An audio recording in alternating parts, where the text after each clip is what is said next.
नमस्कार, मैं हूं अशोक वर्मा। आप देख रहे हैं टीवी 20 न्यूज। अपने अपने क्षेत्रों की खबरों को देखने के लिए बने रहिए हमारे साथ। अब नजर करते हैं खबरों की तरफ।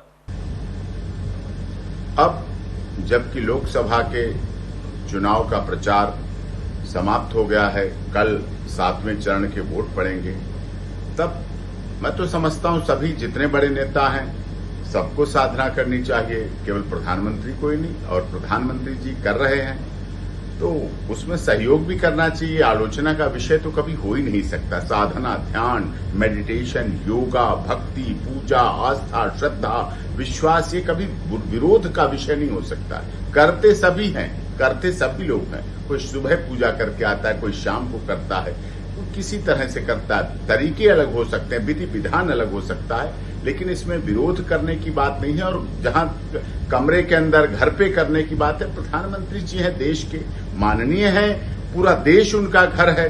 कुछ ऐसे पद होते हैं जिनको विपक्ष को भी गरिमा रखनी चाहिए। देश के महामहिम राष्ट्रपति का पद, honourable chief justice of India का पद, प्रधानमंत्री महोदय का पद, ये ऐसे पद हैं जिनका पूरा देश होता है। गुवाहाटी से चौपाटी, कन्याकुमारी से कश्मीर तक होता है, तो वो कन्याकुमारी में कर रहे हैं। स्वामी विवेकानंद पूरे देश के नहीं, पूरी दुनिया के थे। पूरी दुनिया स्वामी विवेकानंद जी को मानती है। तो ऐसे में ये आलोचना करी, चुनाव हो गया, प्रचार बंद हो गया, भाषणबाजी खत्म हो गई, तो अब उनको सब आस्था श्रद्धा के आधार पर इस पर व्यक्तिगत टिप्पणी न करके खुद भी एनालिसिस करना चाहिए।